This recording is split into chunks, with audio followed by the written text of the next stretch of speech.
Iron Harvest is an alternative take on the history of the 1920s. Taking inspiration from this time of industrial change, Iron Harvest's fictional states and characters find themselves in the aftermath of the Great War. Huge diesel-fueled machines, invented to serve humanity, have only lifted warfare to another level, and mankind has had to realize that the war that was supposed to end all wars has ended nothing.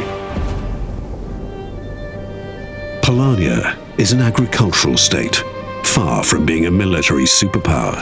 It found itself invaded by the massive military forces of its neighbors, Saxony and Rusviet. Occupied by both, the Polanian government settled for an unfavorable armistice, leaving its population nearly defenseless. The Polanian people, however, are far from giving up the fight for their homeland. On the brink of defeat, a growing resistance was just waiting for the right hero to lead them to victory.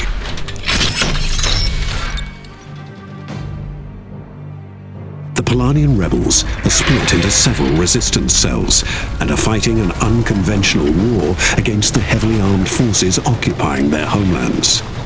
This leads to very special troop characteristics. The Polanian mech lineup shows significant differences compared to the enemy troops. Having neither the technology to equip them with superior weaponry nor the necessary resources to give them heavy armor, the Polanian troops specialized in speed when entering the battlefield. With its long legs and relatively light frame, the PZM-7 Smiley is one of the quickest mechs in the game. Whilst reconnaissance is the first and foremost aspect of this unit, it is equipped with a high-range cannon, perfect for taking out damaged enemy units from afar. If the Smiley finds himself in the undesirable situation of close combat, the engineers have equipped him with one last resort: a huge bayonet.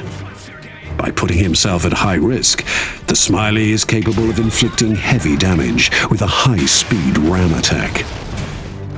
Staying within the mindset of building a lightweight, quick meat grinder, we'll take a look at the PZM-9 Strasnik next. Being mocked by enemy forces as a walking trash can, their laughter stuck in their throats when its two massive side-mounted double-barrel machine guns open fire. Being able to move and fire at the same time makes the Strasnik the predestined anti-infantry weapon of the Polanian army. Its bullet storm ability increases the mech's fire rate and showers nearby enemies with deadly projectiles. A high-risk, high-reward maneuver, because after this massive attack, the heavy MGs need a few seconds to cool down. Unmatched in its unique combination of speed and heavy armor is the latest stroke of genius of the Polanian engineers, the PZM-16 Soth.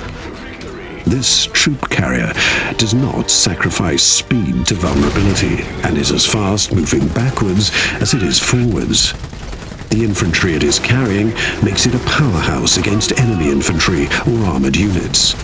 Equipped with a roof-mounted 360-degree mortar, it inflicts damage on a wide radius around it.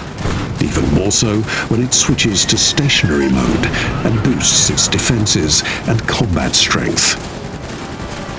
But sometimes it's not the heavy-stomping, devastating, raw power of a war machine that's the right man for the job. They call her the Polanian Joan of Arc, Anna, a young Polanian freedom fighter. On the battlefield, she can be both scalpel and broadsword.